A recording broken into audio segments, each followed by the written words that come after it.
Hi, my name is Everett. Today I'm reading book number 28, High Tide in Hawaii, Mary Pope Osborne Magic Treehouse series, a Morgan mission. It's time to catch a wave. The Magic Treehouse whisked Jack and Annie back to Hawaii Island long ago. They are having lots of fun learning how to surf until strange things start to happen. Jack and Annie soon discover the cause a tidal wave is headed their way. Can they help save their new friends in time? Prologue. One summer day in Frog Creek, Pennsylvania, a mysterious treehouse appeared in the woods. 8-year-old Jack and his 7-year-old sister Annie climbed into the treehouse and found that it was filled with books. Jack and Annie soon discovered that the treehouse was magic. It could take them to any time and place in history. All they had to do was point to a picture and wish to go there. While they were gone, no time all passed back in Frog Creek. Along the way, Jack and Annie discovered that the treehouse belonged to Morgan Le Fay. Morgan is a magical librarian from the legendary realm of King Arthur.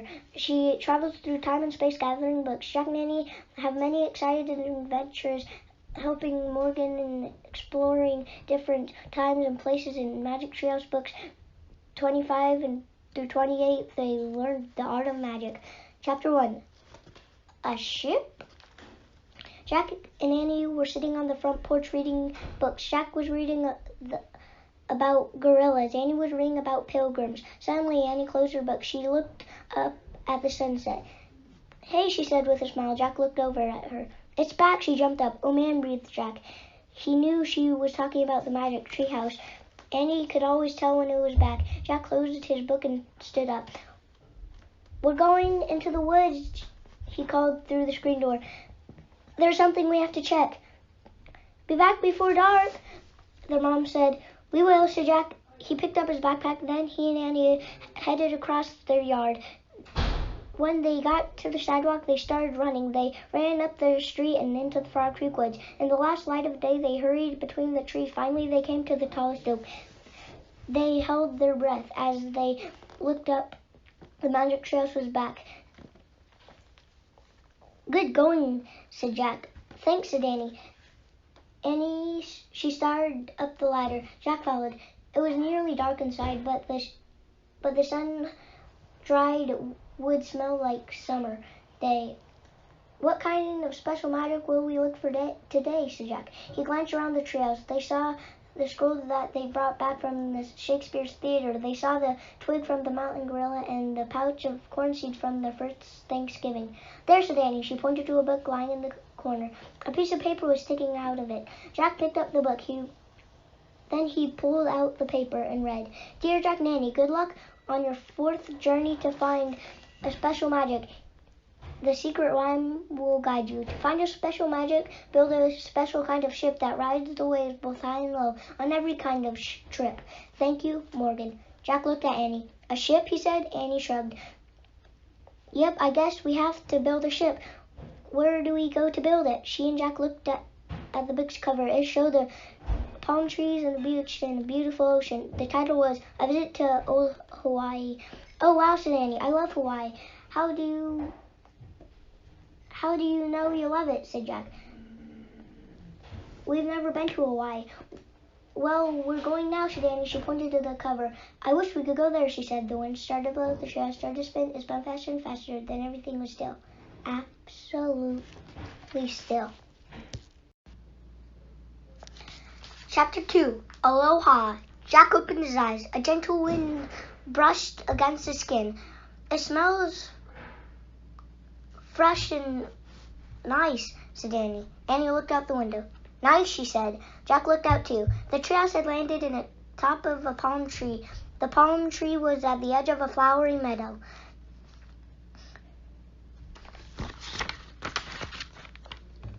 On the side of the meadow, a cliff dropped down to the beach and the ocean.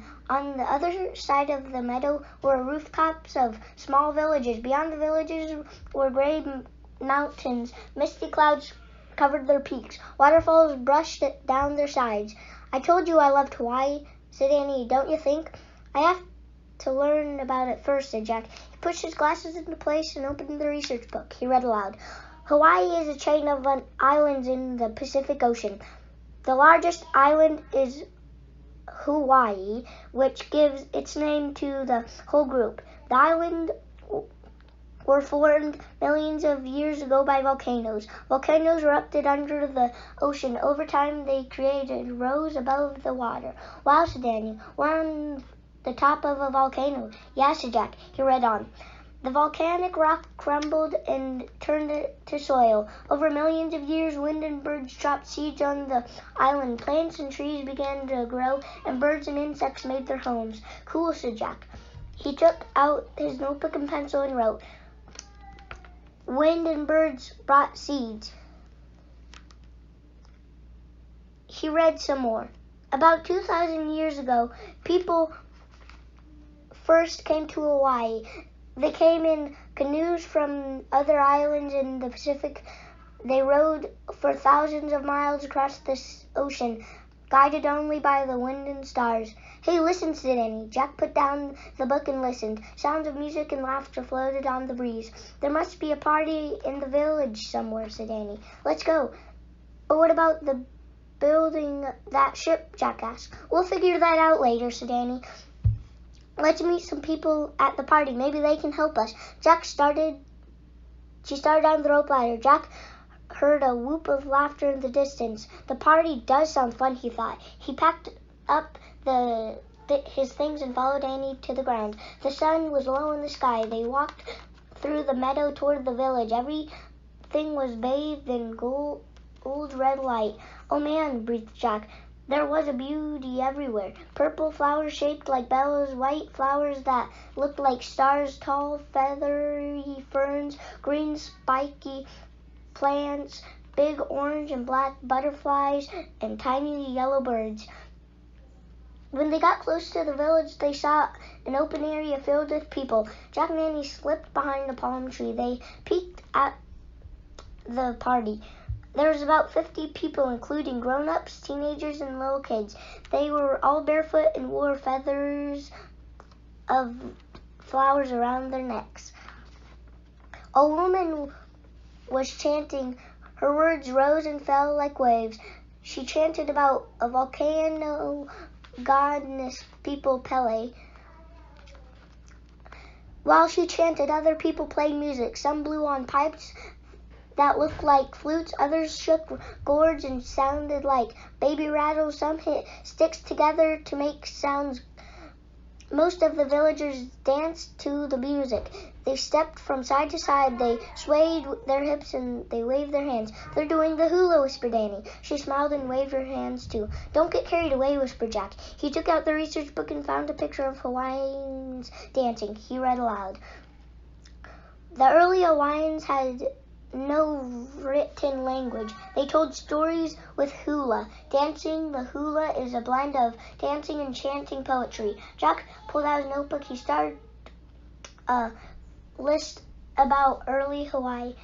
No written language. Stories with hula. Suddenly, Jack heard loud laughter and clapping.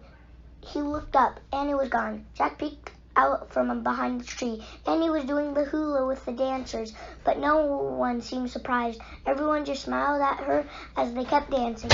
A girl caught sight of Jack. She looked about Annie's age. She had long, shiny black hair and a big, friendly smile.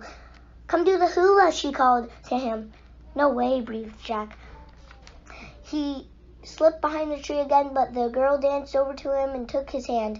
Join us, she said. No thanks, said Jack. The girl didn't let go. She pulled Jack into the open. The music got louder, and the dancers and musicians nodded and smiled at Jack. Jack stood still. He didn't know how to do any kind of dance, let alone the hula. He stared at the ground, clutching his backpack and notebook until the music and dance was ended. The Hawaiians gathered around Jack and Annie. They all had friendly, open faces. Who are you? The young girl asked. I'm Annie, said Annie, and this is my brother Jack.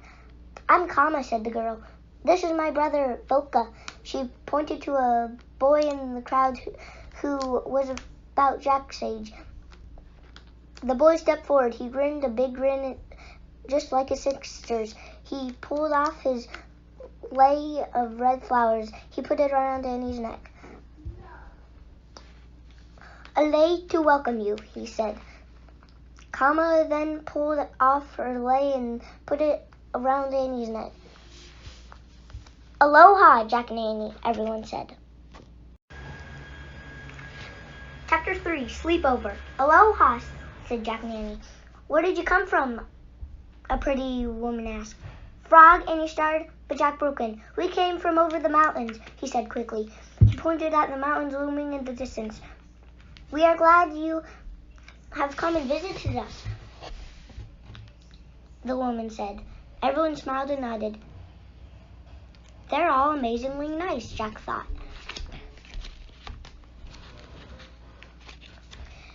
The music started again. As the people started dancing, Jack commented and took Annie's hand. Sit and talk with us, she said. She and Boca led Jack and Annie to the edge of the clearing. They sat cross-legged in the grass. Kama picked up a wooden bowl and held it out. Please eat, she said. What is it? Asked Annie. It is poi, said Kama. She scooped some poi out of the bowl and licked it with her fingers. You eat it with your hands? Cool, said Annie. She stuck her fingers into the bowl and licked off the poi. Yum, good. Jack stuck his fingers in the bowl too. The gooey mixture felt like peanut butter, but when he licked it off his fingers, it had a weird taste, both bitter and sweet. He said, but he made a face. He doesn't like it, said Boca to Kama. No, said Jack. He tried to think of a polite word. It's very interesting. Kama and Boca giggled. Then they stuck their fingers into the bowl and ate some po. Interesting, they exclaimed. They cracked up laughing. Jack and Annie laughed too. Now tell us about your home over the mountain, said Kama. This place you call Frog. Kama's friendly smile made Jack want to tell her the truth. It's actually called Frog Creek, he said. It's very far away, much farther than just over the mountains. We traveled here in a magic tree house. Kama and Boca's eyes got huge. They smiled even bigger smiles than before. That sounds fun, said Boca. You're so lucky, said Kama. Jack and Annie laughed. Yeah, we are, said Jack. He felt great telling their new friends about the treehouse. He and Annie had never talked about it with their friends at home. Can you stay here tonight? Asked Kama. Jack shrugged. Sure, we can stay at least one night, he said. Kama hurried over to a pretty woman. They spoke together for a moment, then Kama returned to Jack and Annie. Our mother invited you to sleep at our house, she said. Great, said Annie. Thanks. Jack and Annie stood up in the gray twilight. They followed Kama and Boca through the village. They wove between small huts and steep roofs until Kama stopped in front of one. This is our house, she said. The hut had no door, just a wide entrance that opened into a large room. Kama and Boca led Jack and Annie inside. In the dim lit, Jack could barely see the dried grass walls and the woven grass mats on the dirt floor. Where do we sleep? He asked. Here, said Boca. He and Kama lay on the mats. Annie pulled off her laying shoes, then she lay on the mats too. Oh, said Jack. Okay. He took off his shoes and wreath and flowers and used his backpack as a pillow. Then he lay down. The warm wind rustled the palm leaves outside. Music drifted in from the party. The ocean is calling, said Kama. Jack could barely hear the waves in the distance. Tomorrow we will go wave riding, said Boca. You mean surfing, said Annie. Yes, said Kama. Cool, said Jack. But he wasn't sure he meant it. Surfing actually seemed pretty scary. Kama seemed to hear his thoughts. Don't worry, she said. We'll have fun. No kidding, said Annie. Soon Jack heard steady breathing. The kids had fallen asleep. Oh, darn, we forgot to ask them about building the ship, he thought. I guess we'll have to ask them tomorrow. Jack closed his eyes and yawned. Soon he, too, fell fast asleep. Chapter 4, Garden Paradise. Jack heard pounding noises. He imagined Boca and Kama were building a ship. He opened his eyes. Only he and Annie were in the hut. A piece of cloth covered the doorway. Jack sat up and shook Annie. "Wake up," he said. She opened her eyes. "I think they're building a ship outside," said Jack. "Come on, let's go." Annie jumped up. "Don't forget your life," she said. They put on their flower wreaths. Jack lifted the cloth over the doorway and they stepped out into the sunlight. Boca, Kama, and their parents smiled at Jack and Annie. They were working, but none of them were building a ship. Boca was pounding a wide strip of bark with a wooden club. Kama was using a stone to pound something that looked like a fat sweet potato. Their parents were weaving grass mats. "What are you making?" Jack asked. "I'm making tapa," said Boca. "First I beat the bark with a mulberry tree into the sheet. Then my father pasted the sheet together to make clothes for us. This is the root of a taro plant," said Kama. She pointed to a squash white vegetable. "Then you add fruit to it and you get poi." "Great," said Jack. By the way, do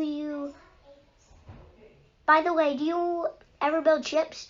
"Ships?" asked Boca. "What for?" Jack shrugged. "To sail away," he said. "Why would we do that?" asked Kama. "Good question," said Jack, smiling.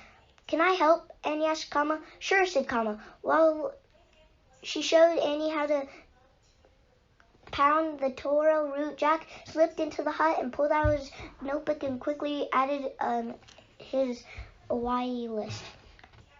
Tapa, bark pounded into cloth, taro roots pounded for poi, ship. Jack heard Kama ask her parents if they could play now. "We finished our chores," said Kama. May we take Jack and Annie to the ocean?" "For wave riding," said Boca. Jack held his breath. He half hoped their parents would say no. "Yes, go have fun with your friends," said their father. "Come on, Jack," Annie called. Jack put his notebook away. He pulled on his backpack and joined the others outside. "We'll be back in a little while," said Kama. "Don't forget to eat breakfast," said the mother. "We won't," said Kama.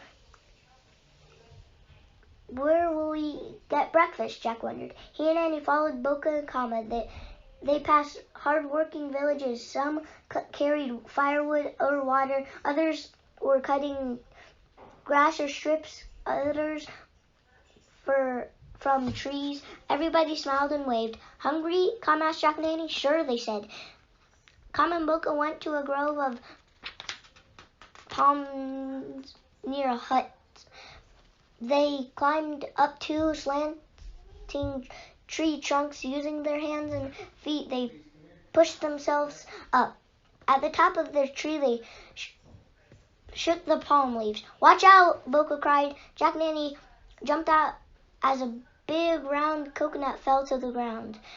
Kama and Boca slid down the tree. They each picked up a coconut. Then they found rocks and began whacking them with hard shells. They whacked and whacked until their coconuts cracked into halves. Kama shared hers with Annie. Boca shared his with Jack. Jack drank the fresh sweet milk inside the coconut. He said. "Interesting," said Boca. "No, means good," said Jack. Everyone laughed. Then Kama picked up bananas off a banana tree and gave them to Jack and Annie. Jack peeled his and took a bite. It was the best banana he had ever eaten. When breakfast was over, they all headed into the flowery meadow. The sky was the bluest blue Jack had ever seen. The grass was the greenest green. The flowers and birds sparkled like jewels. Hawaii is like a garden paradise, Jack thought. He wanted to look up Hawaii birds and flowers in the research book. As the others kept walking, he stopped and pulled out their book. "Jack, come look," Annie shouted. She was standing at the edge of a cliff with Boca and Kama. Jack put away his notebook and hurried to join the others. He looked down at the beach 50 feet below. There were no people. Only shells and seaweed lay on the glistening white sand. Big foamy waves crashed against the shore. "Wow," said Annie. "Uh-oh," thought Jack. Chapter 5. Go! Boca looked at Jack and grinned. Ready? He asked. I'm ready, said Annie. Where do we get our surfboards? Down there, said Kama. She pointed to a rocky path that led to the beach. Let's go, said Annie. Annie, Boca, and Kama started down the path. Jack followed, moving slowly and carefully. When he stepped onto the beach, Jack slipped off his shoes and dug his toes into the dry, warm sand. It felt as soft as silk. Actually, I wouldn't mind just taking a walk on the beach, he said to the others. But no one seemed to hear him. They had all walked over to a row of surfboards propped against the rock. Boca picked out a long board and lugged it over to Jack. For you, he said. Jack took the board and looked at it. It was about as tall as his dad. Isn't this a little big for me? He asked.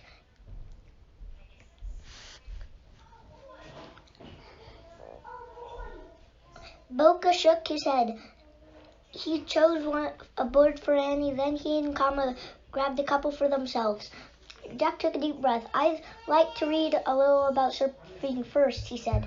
He put his board down and pulled a research book out of his backpack.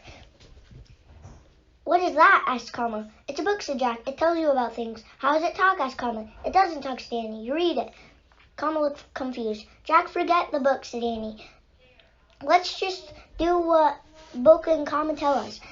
She headed for the ocean, lugging her board. Jack sighed and put his notebook away. Put the book away. He left his pack in the sand and picked up his board and followed the others. They all stepped at the edge of the water. First, we need to get past the breakers waves, said Kama. We'll show you what to do next. Together, they waded into the cool, shallow water. The waves don't seem that big, said Jack, hopefully. But as they waded deeper into the ocean, breaking waves began to look bigger and bigger. When the first wave hit him, Jack leaned against it, lifting his board, and he nearly fell over. Boca and Kama and Annie moved farther out into the ocean. Jack watched as a wave loomed over them. They all threw their boards over the wave and dove into it. Jack struggled forward. The next time a big wave came toward him, he threw his board over it. Holding his glasses tightly, he ducked under. When Jack stood up again, he wiped the water from his eyes and glasses. His surfboard was close by. He grabbed it before another wave came. Jack kept fighting his way toward by the time they got past the breakers, the water was up to his chest. We'll paddle out to catch a big wave, said Boca. Jack frowned. But don't worry, Jack, said Kama. It'll be fun. Boca and Kama pulled themselves onto the boards, and then they lay on their bellies and began paddling with their hands out to sea. Jack and Annie lay down on their boards too, paddling over the gentle waves. Jack relaxed. Now this is something he could do all day. When I say go, paddle fast toward the shore, said Kama. When do we stand up, said Annie. When we start toward the shore, said Boca. Stand up with one foot forward. Stretch out your arms. Keep your balance. But don't try to stand up the very first time, said Kama. Just ride on your belly on your board. I see one coming now, said Boca. Wait, said Jack. Everything was happening so fast. He had questions. Go, shouted Kama. Jack saw a big wave rolling toward them. Before he knew it, Boca, Kama, and Annie were paddling quickly toward the shore. Jack paddled like crazy to keep up. Suddenly, a wave lifted them and swept them forward. Jack zoomed toward the shore with amazing speed. Out of the corner of his eye, he saw Boca and Kama and Annie standing up. Jack wanted to be like them. In a flash, he went up on his knees. He put one foot forward and stood up. For 1 second, he felt like he was soaring a bird. Then he lost his balance. Jack fell into the water, grabbed his glasses just in time.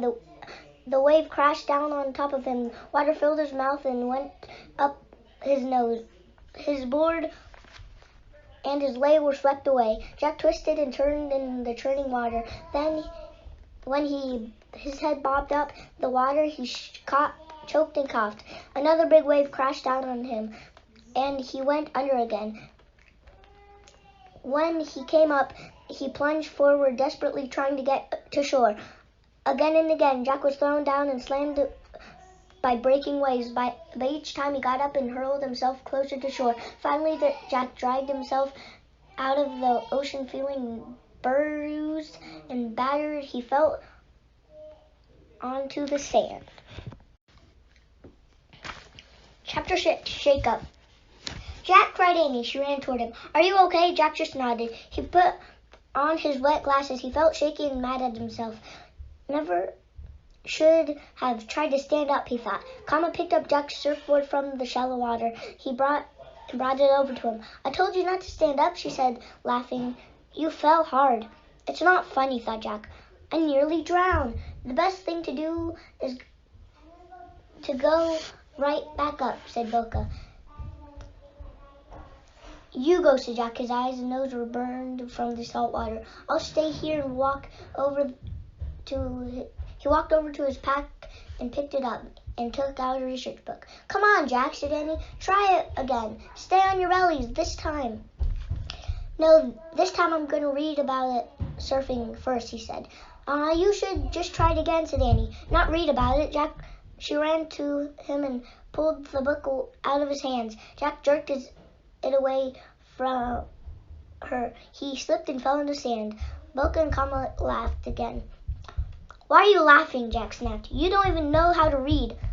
Boca and Kama looked hurt. Jack, said Annie, that was mean. Say you're sorry. Jack opened the book and pretended to read it. He did feel sorry, but he was too upset to say.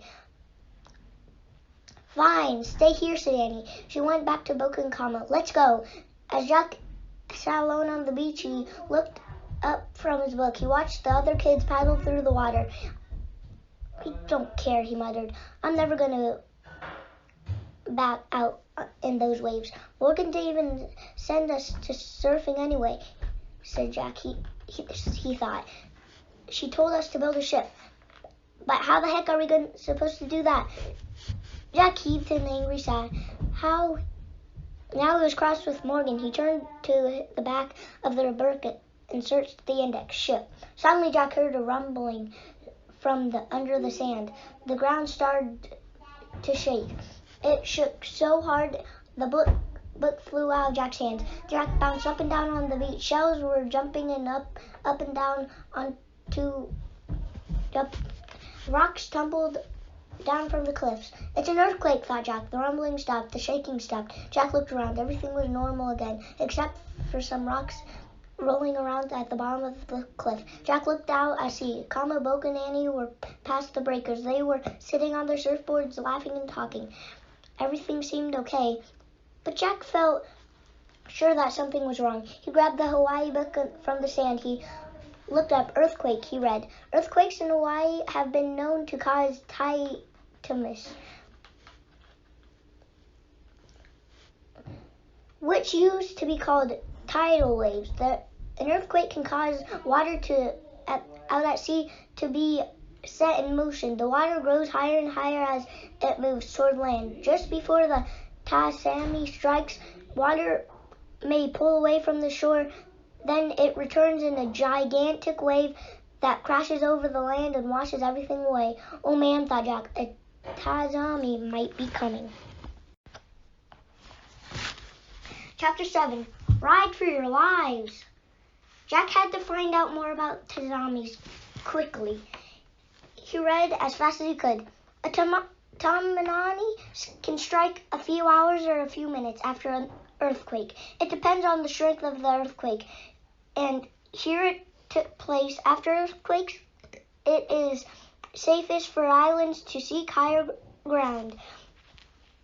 We have to get higher ground, he thought, dropping his book. He ran down to the edge of the ocean. Boca, Kama, and Annie were still paddling out beyond the waves. Jack forgot all about their fight. Hey, you guys, he yelled. They didn't hear him. Jack went into the shallow water. "Hey, you guys!" he yelled. "Come back!" They still didn't hear him. Jack ran to get a surfboard. He grabbed it and ran into the ocean. He fought the breaking waves. Once he was past them, he threw himself on his board and paddled wildly. The wave swells grew as he paddled. He could hardly see Annie and Boca over them. Jack paddled as fast as he could, trying to reach them. "Hey, hey!" he yelled. Boca looked back at him. He gave a little friendly wave, then turned again. "I have to get them to come here," he thought frantically. "Help! Help!" he yelled at the top of his lungs. The three kids jerked around. They paddled quickly toward Jack with worried faces. "What's wrong?" Annie cried when they got closer. "We're in trouble." "We all are," said Jack. "A tsunami might be coming. There was an earthquake when I was on the beach." "We'd better ride fast," said Boca. "Stay on your belly," said Kama. "It's safer." "Here comes a wave," Boca cried. They all started paddling. The swell of the wave picked them up. They were all swept forward. Jack gripped the sides of the board and zoomed along with the others. Suddenly he dropped down and the wave curled under. It felt like a roller coaster, but he stayed on his board as the wave carried him to shore. Jack rolled off into the shallow water. He snatched up his board and ran into the sand. Boca and Kama were wading. "Good riding, Jack," said Boca. "Where's Annie?" asked Jack. Boca pointed. Annie was in the shallow water pulling the board back. As they watched, something very weird happened to the ocean. The water around Annie started to pull away. Chapter 8. The Big Wave. "Ran, Annie!" Jack screamed. The water drew away from the beach and a loud hissing sound came from the sea. Suddenly, fish flopped on the bare sand. Annie threw down her board and ran. She grabbed Jack's hand and she ran by him. Jack grabbed Boca's hand and Boca grabbed Kama's hand, and they all ran together, pulling each other along as they raced to the cliff. Boca and Kama ran up the cliff path. Jack and Annie grabbed their shoes and socks, and Jack grabbed his pack. Then they all scrambled up the path, too. At the top of the cliff, everyone looked back. Jack couldn't believe his eyes. A wave was rising up like a dark mountain of water. It came surging toward the shore, growing taller. "Wow," whispered Annie. "Get back," shouted Boca. The four of them bolted back from the edge of the rock slope. The mountain of water crashed against the cliff. Water sprayed over the top of the rocks and rained down on them. When the water rolled back over the cliff, they all hurried back to the edge of the sea to see what had happened. The rocky cliff path was gone. A gigantic wave was moving back out to sea, taking rocks, sand, seaweeds, and the surfboards with it. "Scary," breathed Annie. "Yeah," said Jack. He just made it." "Boca, Kama!" voices yelled. They turned around. Jack saw Boca and Kama's parents racing across the meadow toward them. All other villages followed. The two Hawaiian kids ran to their parents' arms. Soon Jack and Annie were surrounded by villagers. Everyone was laughing and crying and hugging each other. Jack hugged Annie, and he hugged Kama, and Boca hugged their parents, and lots of other people he didn't even know. Chapter 9. Telling the story. Finally, the hugging and crying and laughing died down. The villagers started walking back to their huts. Jack and Annie followed Boca and Kama and their parents. We felt the ground shaking," said Boca and Kama's father. "We knew a big wave might follow." "Jack saved us," said Boca. "He read in a book and found out about big waves." "What's a book?" asked their mother. "Show them," Jack, said Annie. Jack reached into his backpack and took out the research book. "It tells you about big waves in here," he said. "Books give us lots of information." "Ah," said Boca and Kama's mother. "A book is a good thing." "Books tell us stories too," said Annie. "That is impossible," said Kama. "The book cannot move its feet or wave its hands. It cannot sing or chant." "That's true," said Jack, smiling. "Now we should do the hula," said Boca to Jack and Annie, "and tell our story." Boca's and Kama's called for music. The villagers gathered around. A man started playing a pipe. Some teenage boys knocked 2 sticks together. Some women began playing shaking rattles. Boca, Comet, and Annie waved their hands in time to the music. They stepped from side to side. They swayed their hips. Comet chanted about going out into the water. She, Boca, and Annie waved their hands and to show them paddling to sea.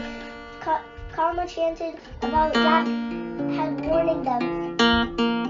She and the others waved their hands to show how they rode their surfboards to shore. Jack surprised himself. He waved his hands to show how he had rode the surfboard like a bird soaring through the air. The next thing he knew, he was stepping from side to side. He was swaying his hips and doing the hula. Kama chanted about how the water had pulled away from the shore and how they climbed to safety and how the giant wave had crashed against the cliff. As Kama chanted the story, all the other villagers joined in the dance. The tall grass swayed and the palm trees swayed, and all the hula dancers swayed too. When the story ended, everyone clapped.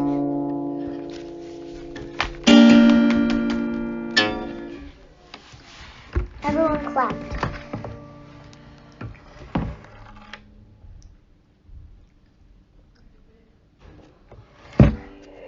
Thanks for helping us, Boca said to Jack and Annie.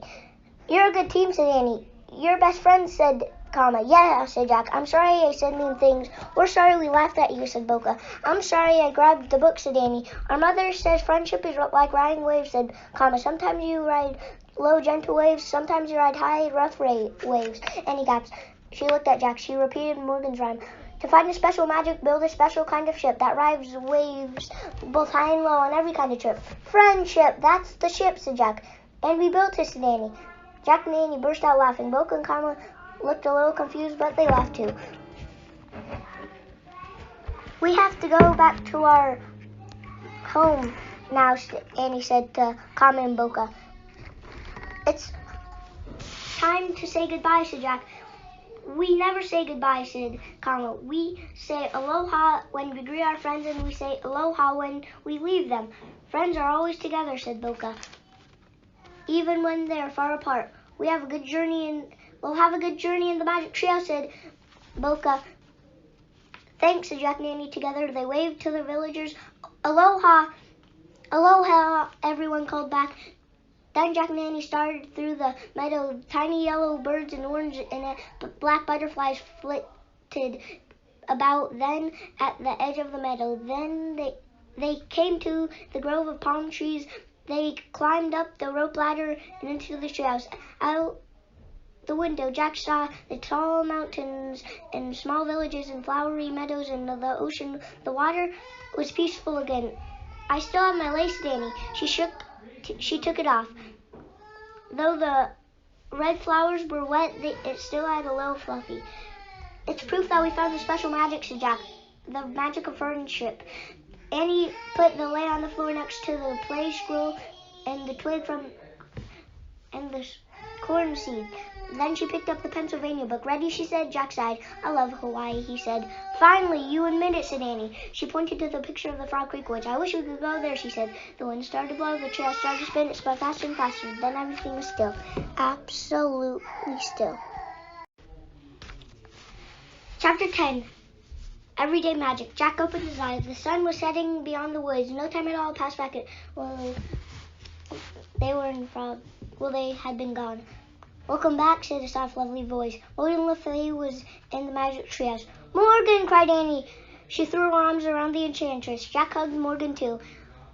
Look, Morgan, said Annie, we found the magic and proof that we found 4 special kinds of magic. I see, said Morgan. Morgan picked up the play scroll that Shakespeare had given Jack and Annie in Old England. You found the magic of theater, she said. Morgan picked up the twig from the mountain gorilla in Africa in the cloud forest. And you found the magic of animals, she said. Morgan picked up the pouch of corn seeds from their trip to the first Thanksgiving. And the magic of community, she said. Finally, Morgan picked up the wreath of flowers from Carmen Boca, and you discovered the magic of friendship, she said. Morgan looked back at Jack and Annie for a long moment. Listen carefully. I want to what I'm going to tell you, she said. Yes, they both leaned forward. You are now magicians of everyday magic, said Morgan. You have learned to find the magic in things encounter on everything day. There are many other forms of everyday magic. You never have to look far to find it. You only have to live your life to the fullest. Jack and Annie nodded.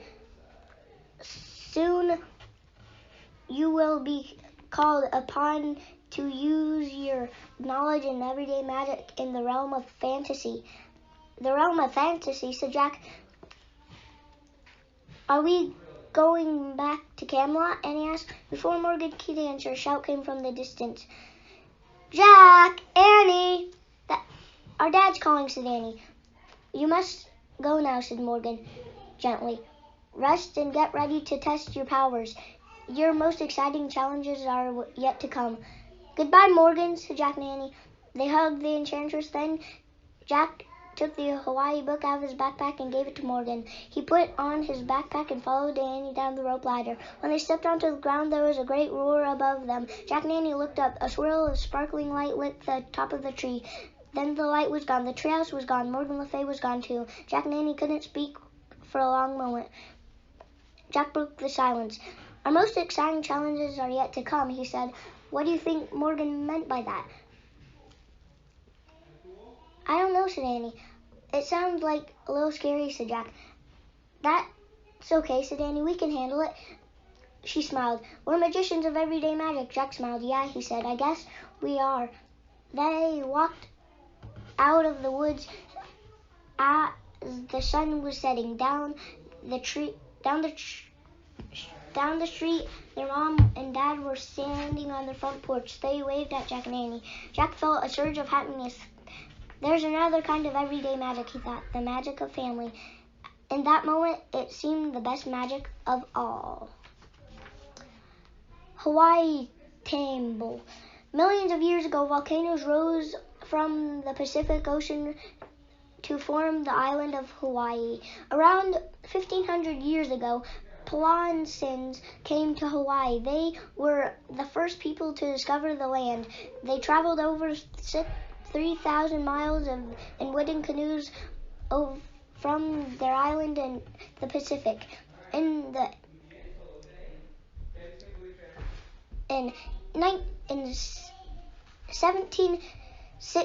1778, the English named Captain James Cook made the first recorded European visit to Hawaii. On August 21st, 1959, Hawaii became the 50th state of the United States. Today, over 6 million tourists over all the world visit Hawaii every day. More facts for Jack, Nanny, and you. Tsunami were once called tidal waves. Scientists no longer call them that because the waves have nothing to do with tides. The Pacific Tsunami Warning System alerts the public of earthquakes or other disturbances that take place at sea.